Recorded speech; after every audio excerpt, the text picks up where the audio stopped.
Olá, meus queridos irmãos e irmãs, que a graça e a paz do Senhor estejam conosco, amém? Nós vamos, com a ajuda do Espírito Santo, estudarmos nosso segundo tópico da nossa lição de número 1, resfriando o zelo sem entendimento. Ontem eu fiz menção de que não era o momento e nem a hora deles proclamarem o Senhor Jesus Rei dos judeus. E agora que nesse tópico nós vamos entender mais profundamente o porquê, né? O que Jesus fez para impedir que a multidão e os discípulos cumprissem os planos de o colocarem sobre um trono terrestre? Sabendo, pois, Jesus que haviam de vir arrebatá-lo, tornou-se a retirar-se ele só para o monte. João 6,15. Então Jesus ele saiu furtivamente, né, e se ausentou do meio da multidão para que eles não chegassem a fazer aquilo que eles estavam combinando, né, que eles estavam planejando. A nota diz assim: ansiosamente organizam planos para colocarem Jesus no trono.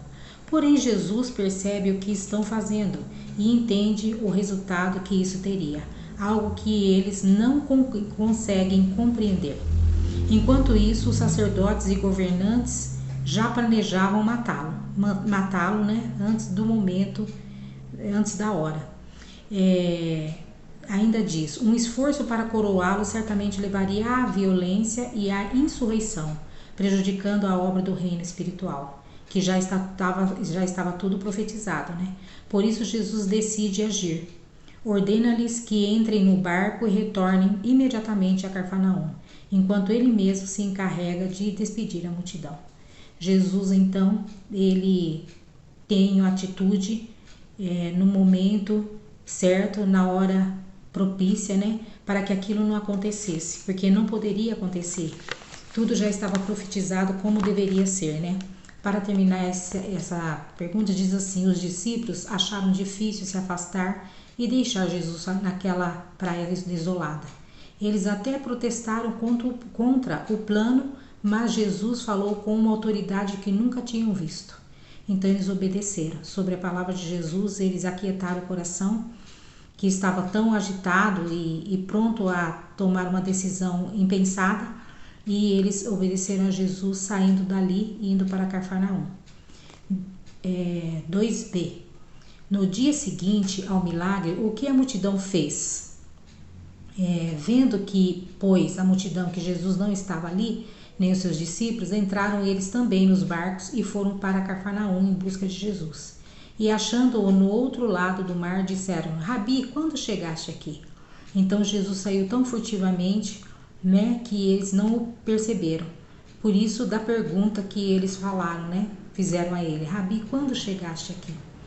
Então, agora a multidão foi atrás de Jesus. E havia uma comoção, uma agitação social, depois de eles terem presenciado o milagre dos pães e a cura de várias pessoas. Essa notícia ela foi espalhada para todos os 4 cantos da terra. Diz aqui, a notícia do milagre dos pães se espalhou por toda a parte. Pessoas chegaram em grande número, tanto por terra quanto por mar. Aqueles que haviam deixado Jesus na noite anterior voltaram, esperando encontrá-lo ainda ali. No entanto, sua busca foi em vão e muitos seguiram para Cafarnaum ainda procurando por ele.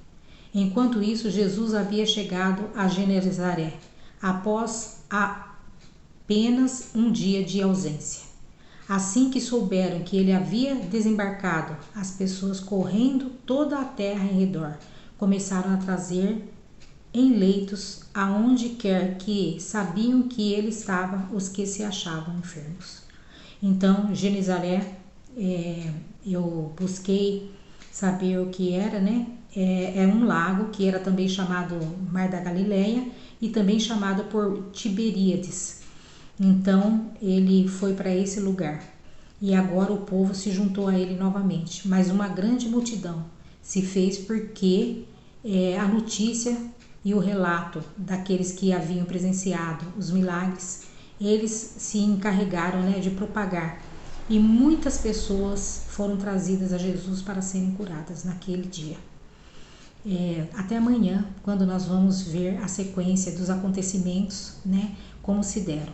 com o tópico 3. Se Deus permitir, nós estaremos juntos amanhã de novo. Um beijo no coração de vocês.